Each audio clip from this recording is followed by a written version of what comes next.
우리 새벽 예배 룻기 이제 10번째 시간인데요. 이제 보아스에게 이제 청혼했잖아요. 근데 긍정적인 답변을 얻었어요.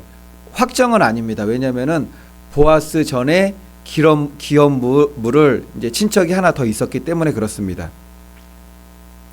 이제 간밤에 이제 새벽에 일어나게 되었고 돌아와서 나오미에게 간밤에 있었던 일을 소상하게 이제 다 알리게 되죠. 그러니까는 나오미가 룻에게 했던 말이 뭐냐면은 모든 일이 이루어질 때까지 이제 잠잠하자. 우리가 할 수 있는 일은 최선은 다했으니까는 하나님께 맡기자라는 거죠. 그런 표현이죠. 이게 주사위가 딱 던져졌어요. 주사위 던져지면은 더 이상 우리 손을 떠난 주사위의 결정은 이제 맡기게 되는 거죠. 이제 남은 것은 기다리는 것뿐이라 가만히 앉아 있으라. 이제 우리가 해야 될 일, 믿음의 일은 다 했습니다. 가만히 하나님의 일을 이제 지켜보는 그 시간만이 남았어요. 그 시간은 믿음으로 그 구간을 인내해야 되는 시간입니다. 이런 말을 갖다가 또 한 번 했던 그런 일이 있는데 출애굽기 14장 보게 되면은 이스라엘 백성이 홍해 앞에서 애국 군대를 두려워할 때 자신들이 할 수 있는 일을 이제 다 했어요. 다 나왔고 이제 앞에는 홍해 바다가 넘실거리고 뒤에는 애국 군대가 쫓아오게 됩니다. 아무것도 할 수 있는 일이 없어요. 그때 모세가 했던 말이 무엇이죠? 출애굽기 14장 13절 보니까는 모세가 백성에게 이르되 너희는 두려워하지 말고 가만히 서서 여호와께서 오늘 너희를 위하여 행하시는 구원을 보라. 너희가 오늘 본 애굽 사람을 영영이 다시 보지 아니하리라. 두려워하지 말고 가만히 서서. 근데 이게 진짜 믿음인데 이렇게 하기가 너무 어려워. 이 믿음을 갖기가. 왜냐면은 우리가 무슨 일을 만났을 때 이게 하나님 앞에서 바른 신앙은 우리가 최선을 다하면서도 하나님 앞에 기도를 쉬지 않고 하나님을 의지함으로 나아가는 겁니다. 그리고 이제 우리가 할 수 있는 일이 없을 때는 온전히 하나님의 전적으로 우리의 믿음을 맡기는 거죠. 근데 우리의 믿음은 어떠냐면은 우리의 믿음이 연약해서 무슨 일을 하다가 내가 할 수 있는 방법들이 물론 있어요. 그러면서 우리가 착각하는 게 뭐냐면은 우리가 믿음이 있으니까 무슨 일을 하면서 하나님 앞에 기도도 해요. 그러면서 이제 일을 하다가 순간순간 내가 할 수 있는 일들이 있으니까 아직까지 하나님을 잊어버리는 거죠. 중간중간에 하나님하고 같이 시작했다가 하나님을 잊어버리고 내 뜻대로 막 하게 돼요. 그러다가 이제 내가 할 수 있는 일의 한계는 마무리가 되었습니다.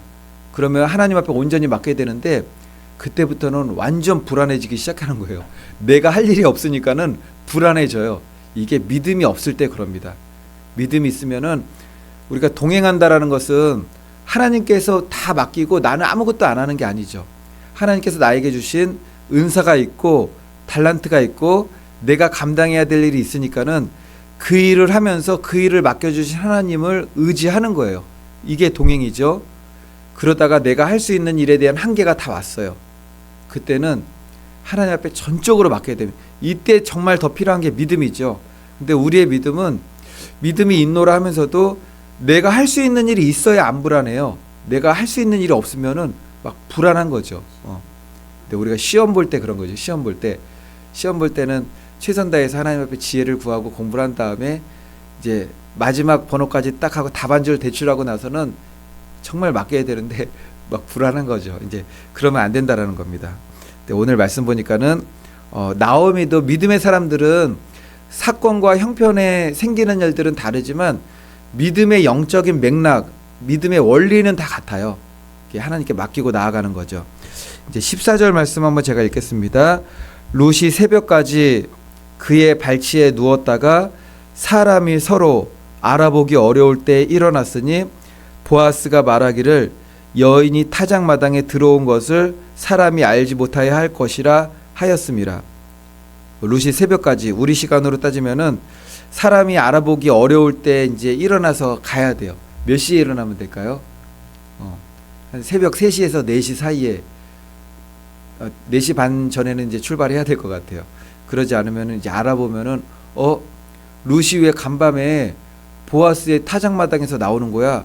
이러면은 쓸데없는 오해가 생기게 되는 겁니다. 룻이 새벽까지 보아스의 발치에 누워 있다가 정말 발치에 누워 있었던 거예요. 그냥 아무 일도 없었어요. 옷으로 덮는 의미를 알려드렸죠. 내 술에 술이 있으니까는 옷으로 덮은 것은 율법대로 행하겠다는 거예요. 내가 기업물을 짜의 율법을 행하겠다. 하지만 보아스 나 자신이 기업물을, 형제들은 다 죽었잖아요. 친족 중에서 기업물을 짜가 와야 되는데 보아스가 1순위는 아니었던 겁니다. 2순위였던 거예요. 그래서 1순위인 사람이 어떻게 행하는지에 따라서 그가 너를 기업물을 짜의 의무를 행하면은 그것도 다행이다. 하지만 그가 그 일을 행하지 않는다면은 내가 행하겠다 라고 이야기를 한 거죠. 여기서 첫 번째로 기업물을 짜가 이제 다음 시간에 나오는데 그냥 지나가요. 기업물을 짜 일을 행하지 않고. 이게 우리 구속사적인 관점으로 보면은 율법입니다. 율법이 그냥 지나갔잖아요. 이게 신약 교회에 대해서 그를 구원으로 인도하지 못하고 신랑 되는 거는 우리 주 예수 그리스도죠. 이게 복음이었다는 거예요. 그러니까 율법이 그냥 지나가고 두 번째 사람 보아스가 기업을 묻게 되는데 이것이 예수 그리스도를 예표한다라고 말씀을 드렸습니다. 룻이 사람의 눈길을 피하여 보아스의 곁을 이제 떠나게 됩니다. 룻이 이처럼 사람들의 눈길을 피해서 보아스의 이제 일을 기업물을 짜로 연결이 돼야 되는데 그 일이 성취되기 전에 부정한 여인으로 이렇게 알려지면 안 되는 거예요. 부정한 일은 없었지만 그 광경을 보게 되면은 부정한 여인으로 오해를 할 수밖에 없는 거죠. 다른 사람을 오해한 사람의 잘못이라고도 할 수 있지만 오해한 사람한테 책임을 물을 수만은 없어요. 그 광경을 다 이렇게 오해할 수밖에 없게끔 이렇게 보여주었기 때문에. 근데 우리들도 우리가 믿음의 일을 하다가 옳은 삶 가운데 룻과 같은 상황에 놓여질 때가 분명히 있습니다. 저도 그렇고 우리 성도님들도 그렇고 우리들 자신 스스로에는 부끄러움이 전혀 없고 꺼리낄 것도 없어요. 그런데 그 상황에 대한 진실을 알지 못하게 되면은 사람들로 하여금 이게 이상하다라고 오해를 불러일으킬 수 있는,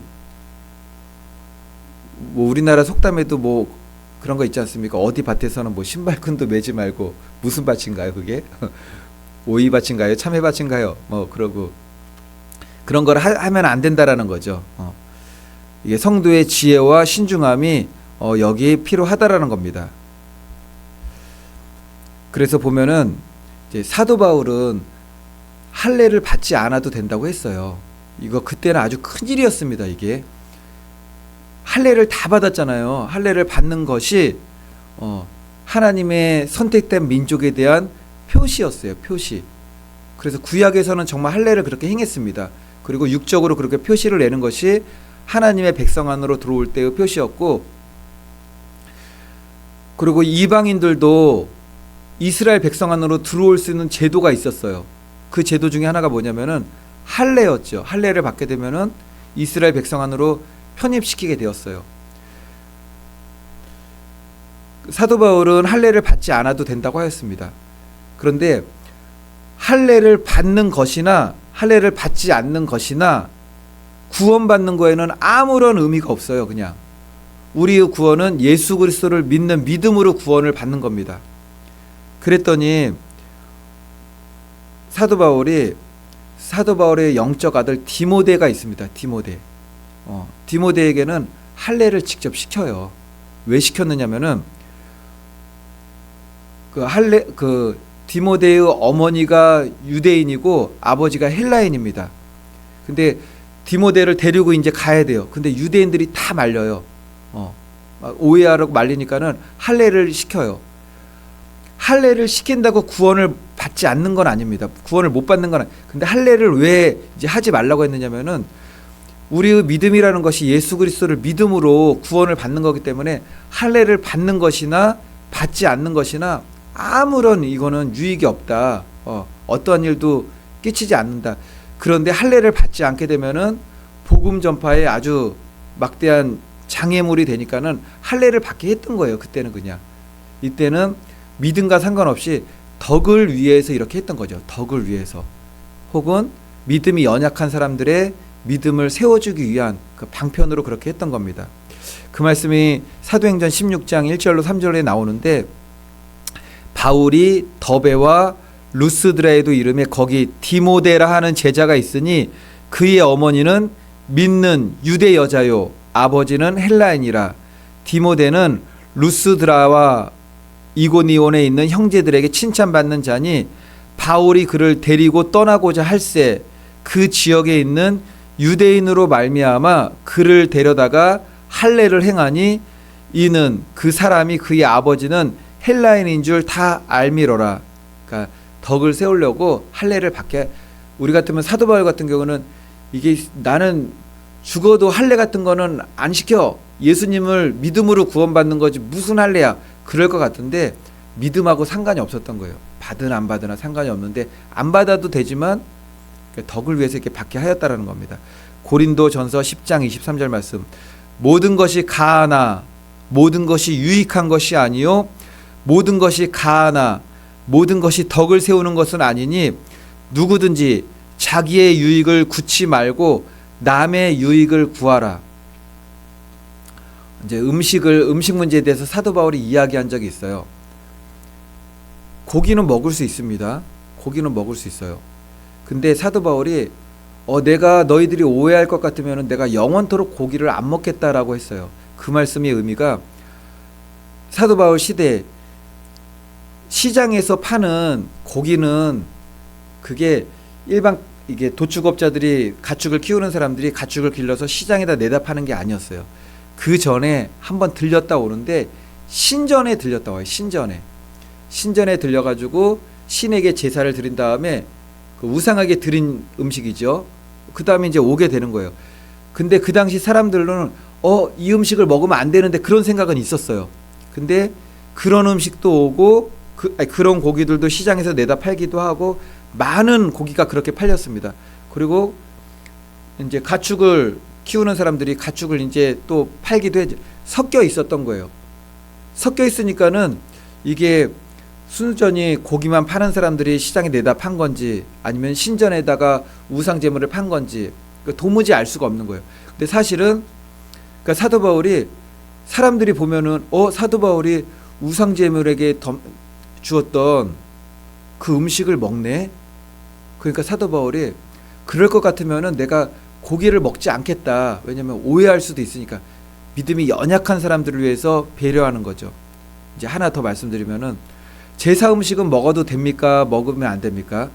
이게 우리나라 사람들은 제사 음식을 이제 믿는 그리스도인들은 거의 다 안 먹습니다.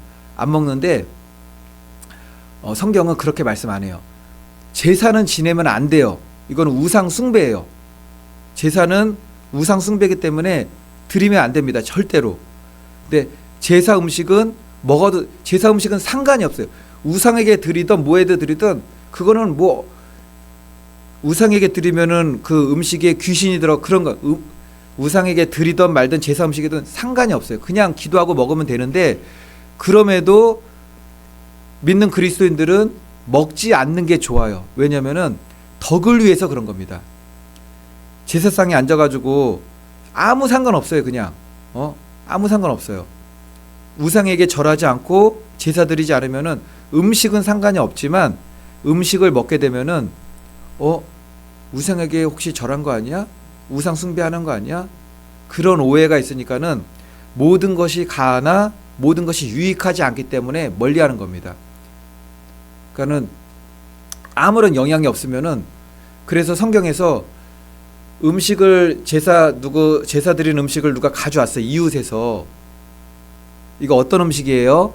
그러면 이거 제사 드린 음식입니다. 그러면은 안 먹는 게 유익해요. 근데 누가 가져왔어요. 근데 이게 제사 음식인지 그냥 음식인지 잘 모르겠어요. 그러면은 물어보지 말라는 거죠. 그때는 이게 무슨 음식입니까? 제사 음식이라고 말하면은 먹지 마세요. 그냥 이거는 구원하고는 상관이 없지만 믿음의 유익을 위해서 그런 겁니다. 혹시 가져오면은 묻지 않고 이제 그 사도 바울 시대 때가 그랬던 거예요. 그러니까는 우상 숭배는 절대 하면 안 된다. 근데 음식에 관한 것은 모든 것이 가하나 모든 것이 덕을 세우는 것은 아니기 때문에 그런 거를 가릴 수 있어야 된다는 거죠. 15절 말씀 보겠습니다. 보아스가 이르되 내 겉옷을 가져다가 그것을 펴서 잡으라 하매 그것을 펴서 잡으니 보리를 6번 되어 룻에게 지어주고 성읍으로 들어가니라. 겉옷을 가져다가 피라고 하니까 옷을 이렇게 벗는 것보다도 그런 것 같아요. 뭐 여자분들 하는 뭐가 있죠, 이런 거나 보자기 같은 거 피라는 거죠. 거기다가 뭘 줬냐면은 보리를 담아줬어요. 그러니까 거기다가 이제 싸가지고 가게 되었던 거죠. 점점 가까워져요. 지금 룻이 보아스에게 입는 은혜가 점점 가까워져요. 처음에는 어떻게 했죠? 처음에는 이삭 줍는 거였잖아요. 그냥 이삭 줍다가 보아스가 그걸 딱 알았어요. 알게 되니까는 자기들의 일하는 일꾼들에게 야, 룻이 가져갈 수 있도록 이제는 흘려 흘려. 처음엔 줍다가 그 다음에는 흘린 걸 가져가다가 그 다음에는 룻 너의 옷을 펴라. 옷을 딱 펴니까는 보아스가 직접 이제 담아 주는 거잖아요. 직접 주는 거예요. 이제 그것을 가지고 가게 됩니다. 이처럼 룻은 보아스에게 가까이 가면 갈수록 더 많은 은혜와 더 많은 사랑과 축복을 받을 수 있다라는 겁니다. 이게 우리의 믿음도 마찬가지입니다. 우리가 하나님 앞에 믿음 안으로 점점 들어가게 되면은 입는 은혜가 더 커요. 그게 복음의 깊이라고 그러는 겁니다. 우리가 하나님께 다가갈수록 입는 은혜가 크다는 것이 생활 가운데 뭐 축복을 받고 물질적인 거나 눈에 보이는 것, 물론 그런 거는 하나님의 자녀들에게 하나님께서 필요에 따라서 정말 주십니다. 근데 하나님의 정말 깊은 은혜는 복음과 십자가 안으로 깊이 들어가는 거죠. 흔들리지 않는 믿음 가운데 주님과의 교제를 이루어 나가는 겁니다. 그리고 끝으로 이제 18절 말씀 보겠습니다. 이에 시어머니가 이르되 내 딸아 이 사건이 어떻게 될지 알기까지 앉아 있으라. 그 사람이 오늘 이 일을 성취하기 전에는 쉬지 아니하리라 하니라. 여기서도 우리가 잘 쓰는 말이 나오는 것 같아요. 누가 안절부절 못하고 막 움직이면 우리도 야 가만히 좀 앉아 있어 그러잖아요. 근데 나오미가 지금 룻에게 이제 너가 할 일은 다 했다. 우리가 할 일은 다 했다. 가만히 앉아 있으라. 이거는 믿음으로만 할 수 있는 일이죠. 믿음으로만.